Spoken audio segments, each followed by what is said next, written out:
Are angels and demons aliens? Well, I'm going to speak on this from a Haitian voodoo perspective, and I must say that Haitian voodoo is a derivative of African based traditions.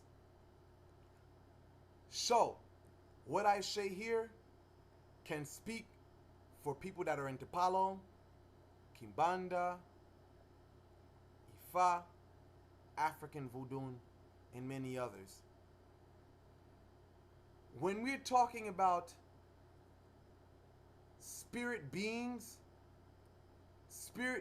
can take on. They can be. You can classify them in many ways.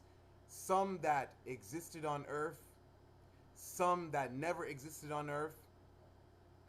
Now, in this category here, you can say that there is what my uncle would say, chaud and fouet, which means hot and cold. Now, the hot, we can translate it into Western tradition and say that the hot would be considered as the demonic. They're very violent, very destructive whatsoever. Where the cold would be considered as angelic, positive, easygoing, and stuff like that. Now, when we are talking about the angels and demon aspect, this can be looked at in many ways. A person who dies that has been an evil person, when you use the dirt from their grave or you summon them to basically do your bidding, whether it's for good or evil, you know that the way they were when they were alive is what follows them into the grave. So therefore, in hoodoo, when you want to harm your enemy, you take the dirt from a violent person's grave or an evil person's grave. When you want to do good, you take the grave from a good person, pretty much.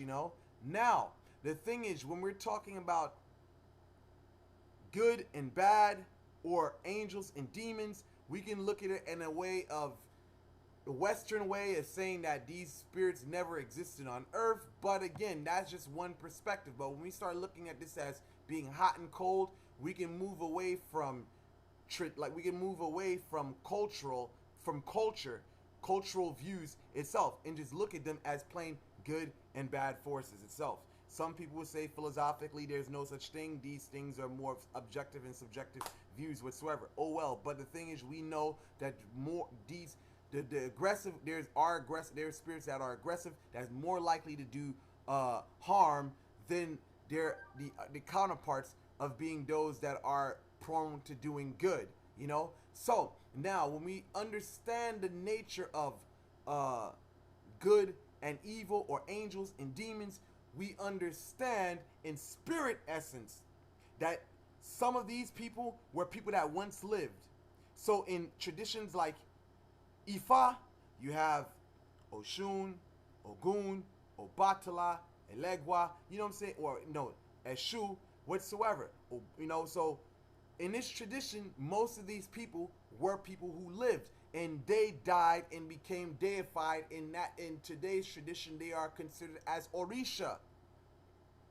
Even with the ancient Egyptians, many people like to claim that the Egyptians worshipped aliens.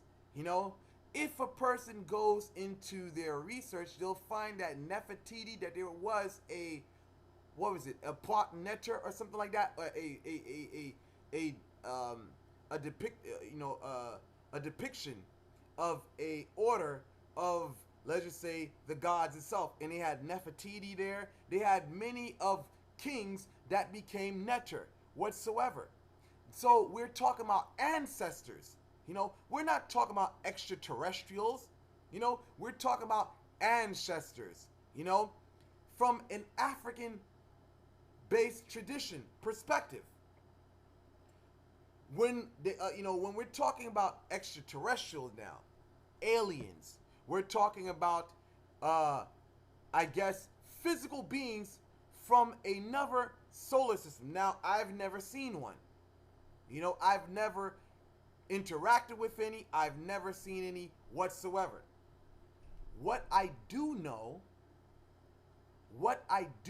from experience is when you're working, whether it's with herbs, whether it's with candles, and you're summoning forces to do your bidding, there is never a spaceship that appears with green men to answer my petitions.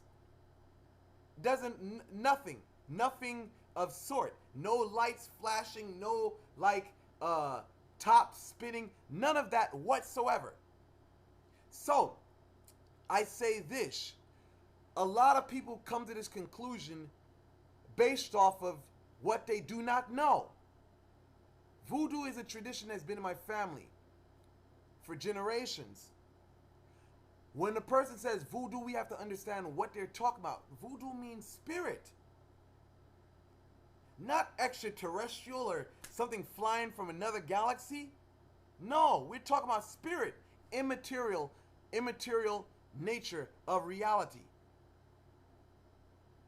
So when people start saying that the Egyptians did, worship this, and many traditions from Africa today, worship these beings and stuff like that, these beings from another galaxy and dimension, it's because they're ignorant. They're not initiated into the systems. Now, even with the Goetia, many of these spirits in Goetia,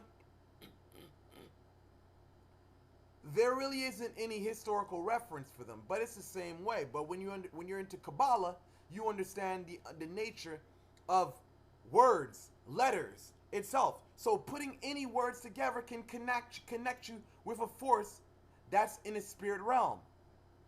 Yes, a lot of the Goetia spirits did not exist, but if you have the knowledge of Kabbalah, you understand exactly what I'm talking about.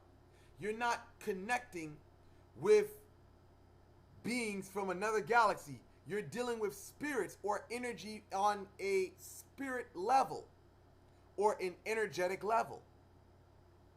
Now, there is unseen forces, unseen things happening underneath our eyes. Well, that's not present before our eyes. This is something that I would say is in debate by many atheists and people who don't know. But when you're into the spirit working and you understand the essence of what you're doing, there is no questioning whether this is such and such, because a Tata in Palo knows what he's working with. A Nwunga, Mombo knows what they're working with. A Babalawo knows what they're working with. So I say, this is utter nonsense to basically link these two as being together. I have never seen an extraterrestrial. I know what I've worked with and what my family's been working with for generations. And they're not green men that came from off a spaceship. For them to manifest in front of me, I've actually seen spirits manifest in front of me. I can see spirits. I can see the Lwa that I work with. As a person who is a Bokor and doing this for years, I have yet to see a spirit from a reptile, as David Icke wants to put it, or a draconian, as David Icke would put it. I have yet to see any of these supernatural beings from these other galaxies whatsoever. So I'd say to my viewers, don't get caught up in this nonsense.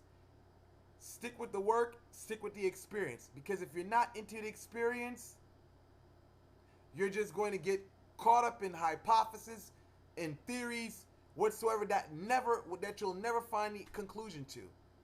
So with that said, I conclude this video. Hopefully this was informative, and I am out. Thank you guys for watching.